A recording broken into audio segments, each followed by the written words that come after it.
Enter to win a family 4-pack of tickets to the 50th annual MSRA Back to the 50s weekend, June 21st, 22nd, and 23rd at the Minnesota State Fairgrounds. Head over to our contest page. Enter for your chance to win. KFAN.com, keyword contest. People noting I'm pretty salty today, which was not my intention. I did not get up on the wrong side of the bed, but we did complain about the graduation thing. Corey and I did, which I thought was totally valid, by the way.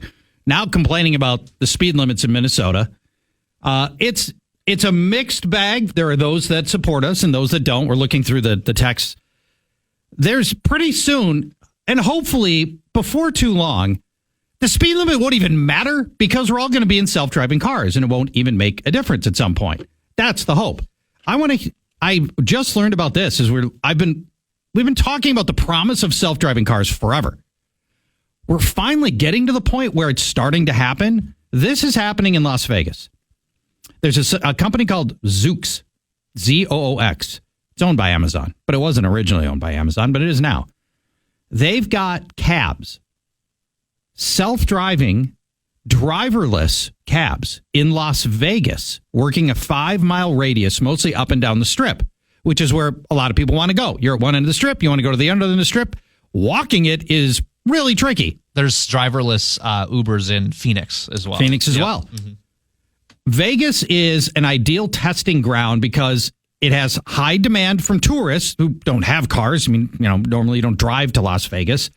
It's got a grid street layout that the cars can understand and the software can understand. And Nevada's got a regulatory business environment that encourages innovation. The taxi itself is pretty fascinating. It's small because it has no driver, it has no front seat, it has no steering wheel, no pedals, and it doesn't have a combustion engine. It's run off electric. And the exterior is almost entirely glass. So when you're sitting inside this driverless cab, Zoox, you are surrounded by glass. You can see everywhere, which in Las Vegas counts. People watching is half the fun.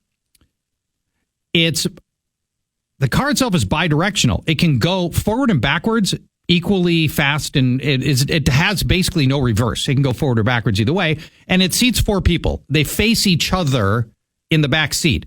More like British, what are they, lorries or whatever in London, where you got 2 seats facing forward and 2 facing backwards. But again, it goes forward and backwards bidirectionally, so there is really no forward or backwards. The loop that the robo-taxi in Vegas runs has a max speed of 45 miles an hour. So, if they're working out the glitches in the software or whatever, in theory, it would not have as big of an accident. Although, good luck even going 45 miles an hour down the strip, right? If you've ever driven it, it's a slog. It can handle mixed traffic, including stoplights, construction, uncontrolled intersections. And the robo-taxi can read the surroundings 360 degrees around itself and instantly adapt to changing environments. The Zoox RoboCab in Las Vegas has software that has logged millions of miles on test vehicles. It has had 2 accidents. 2. No chance humans drive millions of miles and have 2 accidents. Brett Blakemore, you are 27 years old. Would you hire a robo-taxi? It depends on how long it's going, I guess. But like inner city stuff from like Dinkytown to US Bank? Sure. Why not? Now, the next question is going to come up is, you said 45 miles an hour. That's for their test in Las Vegas, yeah. Are we trying to raise that up too? Yes. I mean, if I feel like if the software has reached a level of safety, yeah, absolutely. Look, the end game on driverless cars is, I want to sleep in my car. I want to. Oh, you can. Well, not now, but in fact, I want the seats. I want to get to a point where most of my time in the car, while it's driving. Yeah. Yes, while it's driving, I'm sleeping. That's the best. I want to go to sleep at 9:00 in my garage, my house, tell my car I'm going to wake up in Chicago, and I get up and I'm there. I'm in Chicago, and it did all the driving. That's the end game. Now, Brett, would you miss your driver? Do you miss No. Would you miss the interactions? Absolutely not. With your driver, your taxi driver, your Uber driver, your Lyft driver? I mean, I'll put it this way. I think I have like a 4.9 passenger rating. Ooh, good for me. But I don't create conversation. If the driver wants to talk, sure, I'll be nice and be back, but I'm not starting anything. I'm going to sit there in silence and look at my phone. No, I will not miss the driver. Are you kidding me? No chance. I'm introverted at heart. I don't need that. I'm totally fine just sitting in the car by myself. Mostly, I don't want the chit chat with the driver. Yes. Sometimes I do, and sometimes it turns out the drivers have got really interesting stories. When I go to Vegas, a lot of times I'll try to chat with the drivers because many of them, especially if they've worked the graveyard shift, good point, have got some pretty great stories to tell. But here's the thing about the Vegas cab drivers. And if you don't know this, you should. You get off the plane, you land at LAS, gigantic airport, and you get in that long, winding taxi line outside the airport to bring you to wherever you need to go. And a lot of people use Uber and Lyft, and that's fine too. Same principle in many cases, but this is different. With the taxi line, many times when you come in, the taxi driver is going to try to size you up in 30 seconds because he's got a variety of routes he can take you on. Is he going to take you on the direct route, the indirect route, or worse, the tunnel? If you get taken to the tunnel, he's identified you as a newbie. He knows you've said something, and they'll try to get it out of you. First time to Vegas? Where do you like to stay in Vegas? They'll try to figure out in 30 seconds, because that's when they need to make their call on which direction they're going to go from the time they pull away. They got to figure out quickly whether or not you're a mark, and they can drag out your drive. One time, I get a driver in Vegas, and first thing I notice, they got the name of the driver is up on the dashboard, and I notice he's an Armenian guy. I'm Armenian. So, I start talking to him about, Armenian topics. He'd come from Armenia, blah, blah, blah, and we're chatting, and then next thing I know, he's taking me through the tunnel. And I'm like, dude, what are you doing? Why are we going through the tunnel? And I'm like, we're Armenian brothers. Why are you doing this to me? I was so mad. He turned off the meter, told me not to pay, and I didn't. But I busted him. And I'm still mad about it, in part because we're Armenians. And you shouldn't we've already been through a genocide together. Can we not ring each other up for a cab ride? Anyway, that's why the cabbies make small talk when you get in the cab, particularly in Las Vegas, because they got to figure out if you're fish or not. Are they taking you the long way? Are they taking you the short way? And are you going to know the difference? At least you turned the meter off. Scummy move to begin with. Yeah, but I busted him. At least when you call them on, he goes, yep. Ow, you got me. You got me. Yep. That's right. Couple of texts that I want to get to from people that chimed in on potentially raising the speed limit or not.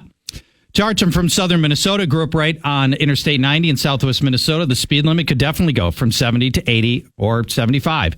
But I really think we're basically on par with most of the country. Wisconsin and Iowa also 70, which is true. Wisconsin and Iowa are 70. The Dakotas, Nebraska, Colorado, Utah, they're all higher. They're all 75, 80.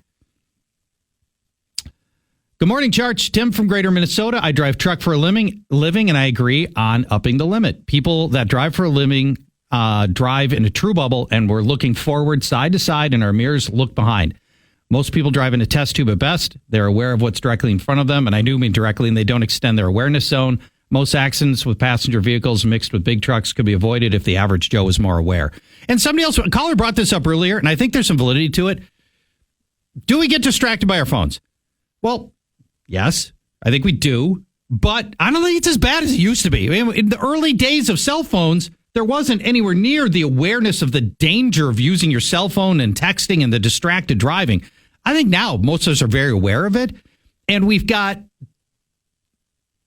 dashboards and autoplay and Android Auto that really give you a largely hands-free experience and ways to interact with your phone while keeping your eyes on the road. So in my mind, I think the worst of the phone distraction stuff, I'm not saying it's not a problem. I think the worst of it is behind us because I think people are texting like crazy back in the old days. They're flip phones and they're doing, the T9. T9, exactly. Yeah. They're T9 while they're driving. I got to get to lowercase e, so I got to press the 3 button 6 times, whatever, that stuff. That was happening. I think people are way more aware now of the dangers of distracted driving. I think we're better at it, and I think the cars are safer than they ever have been. Let's see.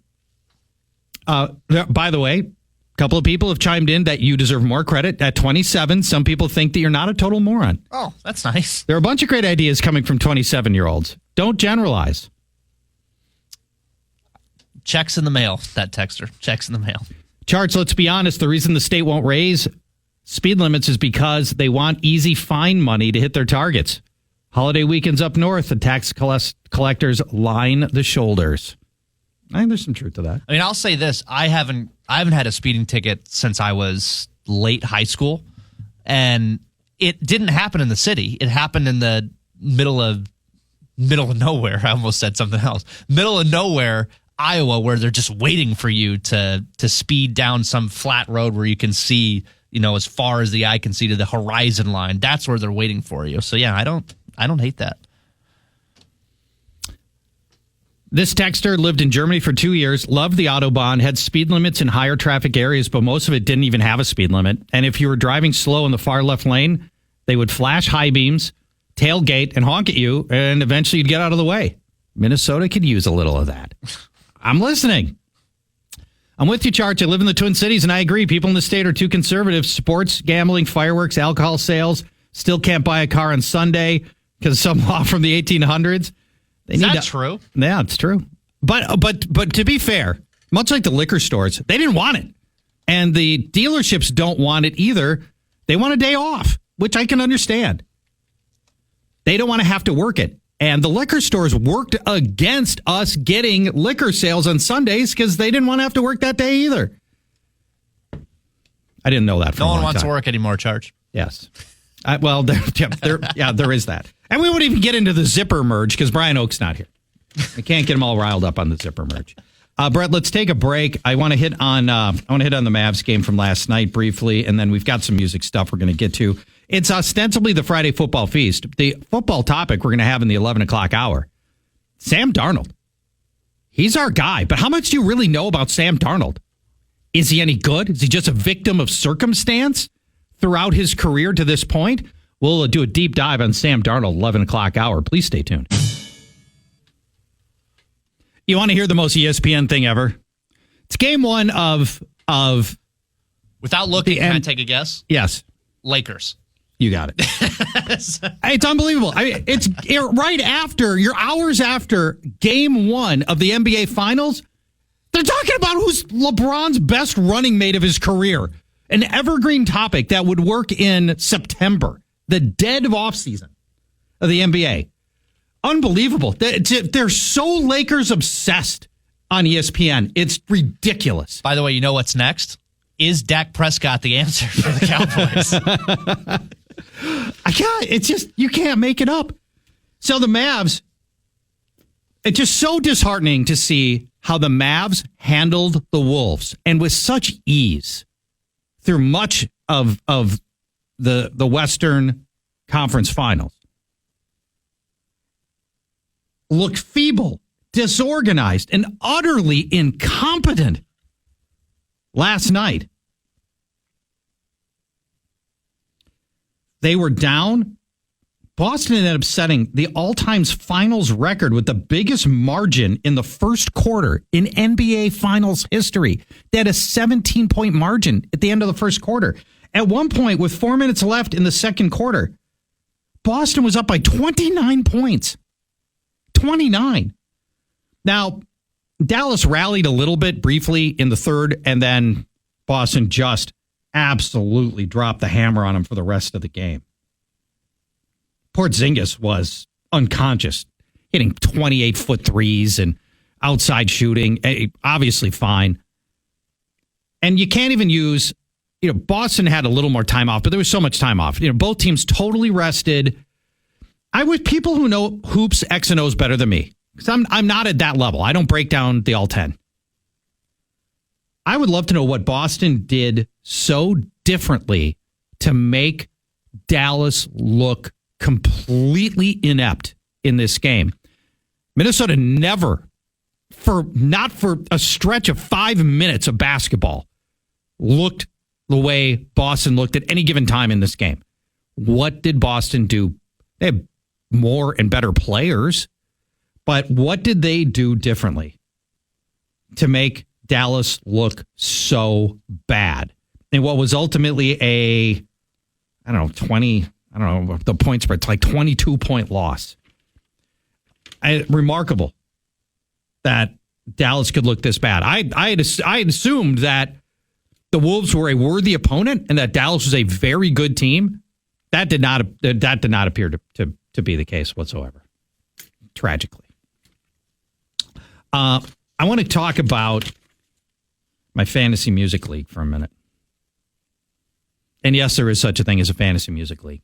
So to understand what I want to get into here, which is the end game here, is going to be which one song is the most emblematic of the Twin Cities.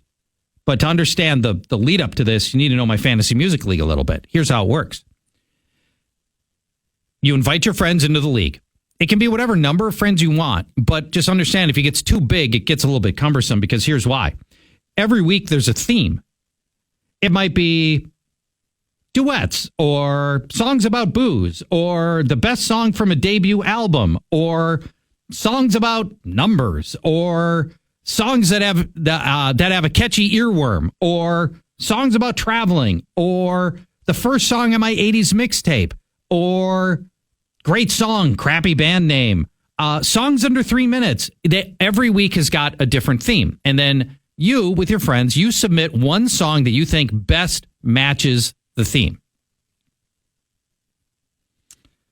One example of that, the theme that I had 2 weeks ago was your walk-up song. Brett, my walk-up song was this. I want something with energy. I want something a little driving beat to it. This is Beck's E-Pro. I ended up winning. So that's an example. What's your walk-up song? Everybody listening understands the reference. What's your walk-up song? That was my walk-up song. Then what happens is everybody submits one song. Then once everybody is submitted, it creates an anonymous playlist of all the songs. You listen to them, and then you have 10 points that you must award to other songs, not your own. And you don't know who submitted them. So Brett submits his walk-up song. I don't know which one it is. I listen to all of them. I got 10 people in my league. I listen to the 9 other songs besides my own, and I award my 10 points based on how much I like the songs and how well I think they matched. They match. So walk-up song was E-Pro. And by the way, I want to do an anti-walk-up song. As I was thinking about my walk-up song, what would be the opposite? If you want something that's going to pump you up, that's going to get you ready to be invigorated, what would be the anti-walk-up song? We haven't done this theme yet, but I want to do this theme. The anti-walk-up song, I think this is going to be mine. Feelings of love. Man, you were too young. I was really too young. This is from when I was a kid. That was a hit song from when I was very, very young, like elementary school. Feelings. Maurice Albert or something. Morris Albert. Morris Albert. Yes. I'm telling you, we think of the 70s. We look back at the 70s now, and we think of this was the heyday of Led Zeppelin and AC/DC and these classic rock bands. Man, there was some bad music in the 70s too. So this fantasy music league I'm in, it's run by a friend in Washington, D.C., and it's got a bunch of East Coasters. And mostly they like alternative indie music.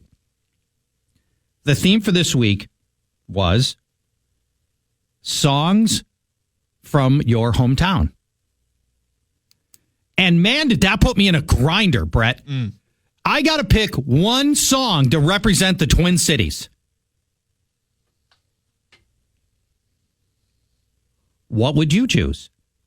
I will make this a caller-driven segment. You can call in 1-800-320-5326. As you probably know, you can text in Bradshaw and Bryant, KFAN text line 64686. You can also hit the Bradshaw and Bryant inbox, booth at KFAN.com. We already have people suggesting Barry Manilow for the anti-walk-up song. What one song is the most emblematic of the Twin Cities? Nationally, not just for us. So remember, in my fantasy music league, I'm playing this for people that are mostly on the East Coast. So are they picking their home, like a Boston song they're for them? Right. Yes, they are. Yep, they're picking Boston from Boston, probably. They're picking... Well, kind of outs who in the anonymous playlist. Who is who? Well, a little bit, but I don't know these people because I'm only connected to one friend. But yeah, a little bit. Yeah. A little bit, yes. They'll know when they get the one from Minnesota that it's me. So the first thing you have to deal with as I'm trying to figure out this dilemma of what one song I'm going to choose is, okay, does it have to be Prince? Am I mandated to make it Prince? Prince is the most emblematic of all, iconic of all Twin Cities musicians. But it's almost too obvious in a lot of ways. And then you also have a dilemma of which Prince song to choose, because there are many that you could select as well. But Minnesota's got a really deep bench, and this is also an indie music crowd. So this opens up the possibility of a lot of others. John Krasinski weighed in on this on Twitter when I asked my Twitter followers, what song should I choose? John Krasinski suggested this song. Atmosphere is the biggest, best hip-hop band from the Twin Cities. They are, I think, pretty brilliant. And I'm not a hip-hop aficionado. I think their storytelling's amazing, and I think they are excellent. The musicianship is very high. And I'm biased because I'm from here. Atmosphere has to be in the conversation. So does this band. I think many people will recognize that, and if you don't, you should. Husker Du is an absolute classic alternative quasi-punk band. Their heyday, 80s, 90s. I saw Husker Du live in 85 with the Dead Kennedys at the Armory when I was like 17 years old. Husker Du's got to be in the conversation as the most emblematic, iconic Twin Cities band, and that would be the song I would choose. You could go old school. What about this one, Brett Blakemore? Funky Town, Lip Sync. Now, the problem with an absolute classic song. Almost everybody knows it. It is a disco. I think one of the probably 5 to 10 biggest disco hits of all time. But I think most people don't even know it's from Minnesota. But a lot of people recommended this, right? Yeah, you didn't know until just now, right? Yeah. No idea. So I'm throwing out Lip Sync and Funky Town. And by the way, tip of the hat to the Twitter follower who noted Lips Inc. is lip sync. Lip sync. I had never drawn that. I had no idea. I don't know why I never saw it. I had never noticed lip sync and lip sync. Now, if you really want to go old school Minnesota. This is very old school. There's this. Somewhere Over the Rainbow. I thought it was Kansas, personally. You could assume that Judy Garland is from Kansas, right? I can see where there could be some confusion on that. Judy Garland, Somewhere Over the Rainbow. But again, I think most people don't know anymore. And in her day, I imagine people knew Judy Garland was from Minnesota. I don't think people know that anymore. So I threw that out. Okay. I can't go with Judy Garland. This guy is an absolute Minnesota icon. Where's Common when you need him? Right. Common would go, this is it. The conversation would start and end here, right? Yes. Bob Dylan. Rock and Roll Hall of Fame. Maybe probably got to be one of the first people inducted, I would think. Mm. But here's the thing about Dylan. He's basically sworn off Minnesota. He immediately left here and never came back in any meaningful way. No! To him, I don't think he has any pride in his Minnesota roots. I don't think he cares that he's from Minnesota. Hibbing, if I recall correctly. And as meaningful as Bob Dylan was, I don't think that people nationally connect him to Minnesota and the Twin Cities. So I throw him out as well. Now, this band was really close. And especially because in my fantasy music league, people outside of Minnesota, they love indie rock. And they love this band. The Replacements were absolutely gigantic in late 80s, early 90s. One of the 5-10 biggest bands in alternative music at that time. Proudly from here. They're one of us. People know and love their songs. Absolutely in consideration for the most iconic, emblematic of Twin City songs and bands, The Replacements. This next band also from here, very big. I think several members of the band still in town, still live here, playing in different bands, different things. And this was obviously a gigantic hit. Soul Asylum, I mean, there's a gigantic song. And to this day is still deeply connected to child trafficking, runaways. I mean, there's still a lot of connections to this song that lasts. And that song was absolutely huge. Soul Asylum, certainly in the conversation.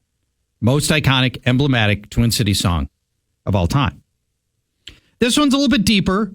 You may or may not know this, but a lot of people on Twitter recommended this, and I think there's some validity to it. This is my favorite song on the whole list. All right. I love there you this. go. We're talking to your demographic right now. This is Motion Picture Soundtrack. Motion City Soundtrack. Thank you. Why did I say Motion Picture? I don't know why. You have it. It's Motion City Soundtrack. You typed it in. I typed it in wrong. Yeah. Motion City Soundtrack.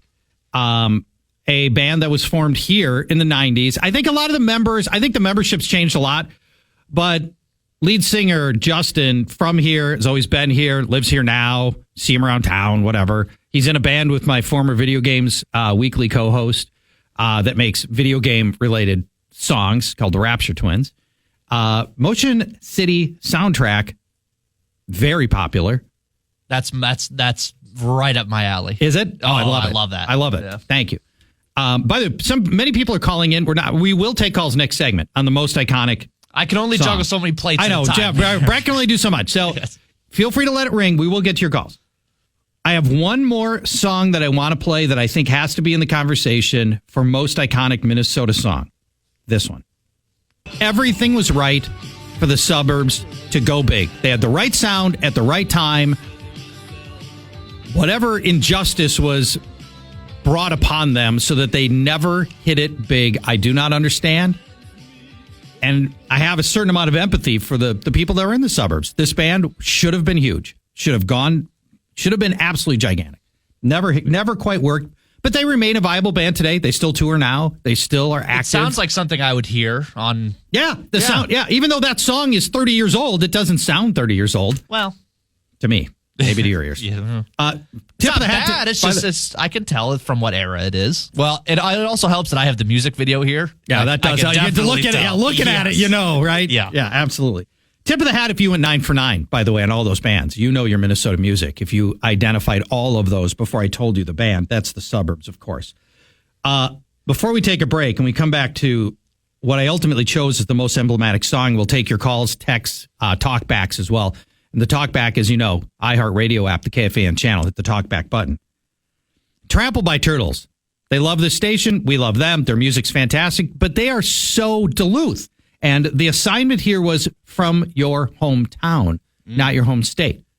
We love Dave and all the guys in Trampled by Turtles. They are a phenomenal band. They are very much a Duluth band. That also knocked out Low, also Duluth band. The Hold Steady and the Jayhawks, strong consideration, but just not nationally. I think just not big enough nationally to be in this conversation for most iconic song when I'm trying to appeal to a national audience. We'll come back. We'll take your calls. Most iconic song of all time. I'll tell you what I ultimately chose. And you can give me your suggestions as well via any of the mechanisms that we described, including the phones. 1-800-320-5326. Man. Welcome back to the show. Paul Charch in for PA today. He is out, presumably back Monday. We will hit football briefly. Well, actually, it could be an extended segment. 11 o'clock hour.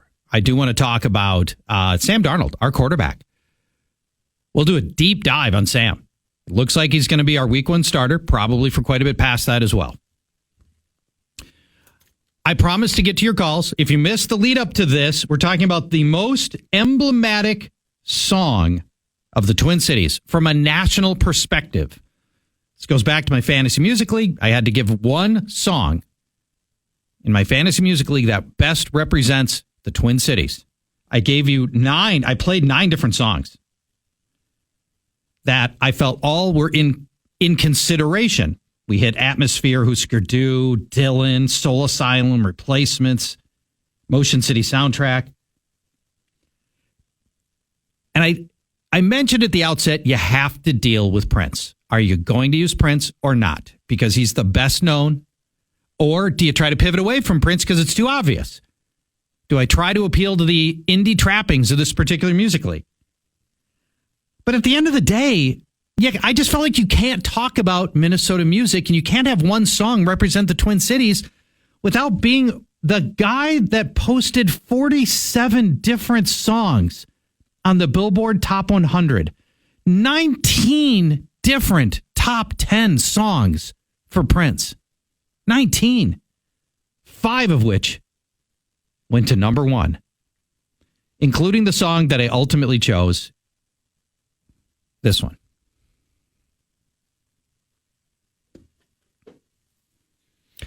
You could choose a lot of different ones. I went with my personal preference. Could have done When Doves Cry. Could have done Kiss.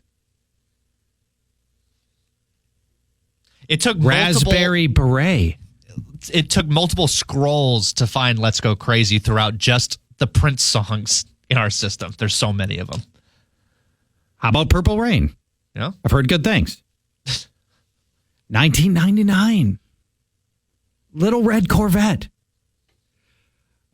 But I love this song. I love Let's Go Crazy. This is a party song. And at the end of the day, Prince has got this enormously varied catalog. It's got soul, it's got R&B, it's got pop, it's got rock, it's got grungy guitar, all kinds of stuff. But at the end of the day, I want the upbeat, happy stuff like this. So that was ultimately what I chose. Is it a little straightforward? Is it a little obvious? Probably. But you can't, even his catalog, you could pick 10 different songs out of his catalog and totally defensible. I like Let's Go Crazy. Let's see what callers say. Most emblematic Twin Cities song. I throw out all kinds of suggestions. Let's hear what you have to say. We begin with Matt. Hi, Matt. Hey, Charch. This is Steichen from Fanball League Safe. Oh, all right. Hey, Matt. Hey, so, you probably, if you remember correctly, what I like to talk about the most around the office, you might guess what I'm going to say. But I'm looking at this from the perspective, Prince is more popular in the world, or just as popular in the world as he is in Minnesota. Bob Dylan is actually more popular outside of Minnesota than he is in Minnesota. And if you're talking about iconic, you kept using that word iconic. Yeah. Bob Dylan's not an iconic musician. He's an iconic cultural figure, even more so than Prince, I would say. Okay, so if you're looking at that. All right, but Matt, is he an iconic Minnesotan? I mean, when people hear, if I were to pick somebody, I pick just some guy in St. Louis off the street, and I say, where is Bob Dylan from? I think he's going to say New York, if he knows it all, if he's going to make a guess. I don't think so. I've had this experience where I've been in other countries and I've said I'm from Minnesota, and people have said Bob Dylan's from Minnesota. Mm-hmm. Like, that's the thing they know about Minnesota, is that Bob Dylan is from here. So I'm going to Prince is the obvious choice. It's hard to say anyone should be the choice over Prince, but I'm just going to give you the alternative argument anyway. I like it. Thank you, Matt. Good to hear from you again. Been too long. See you, Chuck. Hey, Mike. Who's the most iconic Minnesota? What's the most iconic Minnesota song? Well, I was thinking, and I think technically the artist is Canadian, so I don't know if it really qualifies. But what about the Gordon Lightfoot, the Wreck of the Edmund Fitzgerald song? Yeah, I just think, I don't know. Do people even know that happened in Lake Superior? And is it even Minnesota water? Yeah, I guess I don't know if it was technically Minnesota. I think it was closer to Detroit or whatever on that side of the lake. But, I'm not sure either. It was just a great song, trying to think outside the box. I like it. I like it, Mike. Thank you. Appreciate the contribution.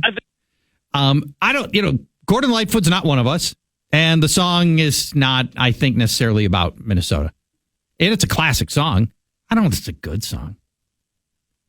A little maudlin, of course. And an unlikely hit, right? Wreck of the Edmund Fitzgerald. I mean, are there any other hits about the slow death of a crew in a shipwreck? The song from Titanic. That's maybe about it. I don't know. It gave us the 10 of Fitzgerald, though. That's worth a lot right there. I am not surprised to hear from Warren from St. Paul. Hello, how you guys doing? Good. And I know how much you love your 70s era music, Warren. Yep, and there's two clear-cut songs that are just about the Twin Cities and Minnesota. One of them, people think is cheesy, but I think it should be the state song. Is Minnesota by Northern Light. Was in the top 10, I think, in 76. Hold on, pause. Wait, Warren, hold on, pause right there. I don't know this song, so Brett, can you pull up Minnesota by Northern Lights? Did I get that right, Warren? Yep. Okay, this was a top 10 charting hit song? Yeah, and people think it's cheesy, but it reminds me of summer, and that's why I think it's really important. To me, anyway. All right, Brett has a quizzical look on his face. What is it? Can you not find this, Brett? I'm working on it. Okay, all right. And Warren, what's the second one that you think should be in consideration? I think the best song to ever come out of here, and I don't care if it's Prince or whoever, I think it was Upper Mississippi Shakedown by Lamont Cranston. It was on. It was in the top, or it was in the charts. It was on Bandstand. I think it was the best done song, and I think you could do anything with it. And I think it was the most underrated song ever put out by a Minnesota group, and it's iconic. It really is. Upper Mississippi Shakedown, but the thing is that I'm looking for here, though, is, Warren, like nationally, what are people going to go, oh, when I hear that song, I think of Minnesota? Nobody knows Upper Mississippi Shakedown by Lamont Cranston. I'm saying it's the best song that was done here, but I think that Minnesota was on the charts. And these two songs are about the Twin Cities and about Minnesota. I think they're the best two.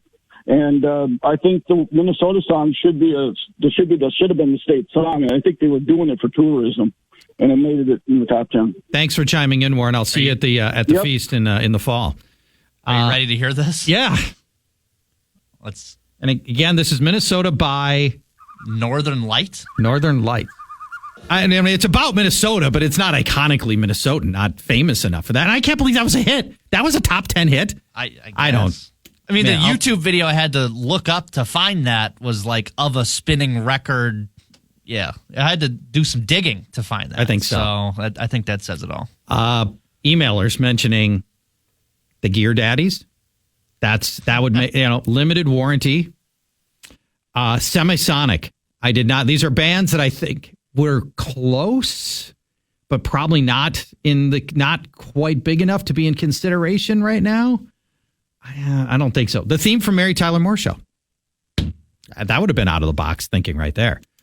We need to take a break. I'm overdue. I do this all the time. I'm sorry, Chad. So there are other options as well. Between now and the top of the hour, we will have the opportunity to talk about Sam Darnold, our new quarterback. We'll give a deep dive on him. Is he any good? Also, we'll touch on the last few callers that have stayed on hold. We got a couple of talkbacks. We've got some texts. Some other people want to chime in on the most iconic Minnesota song.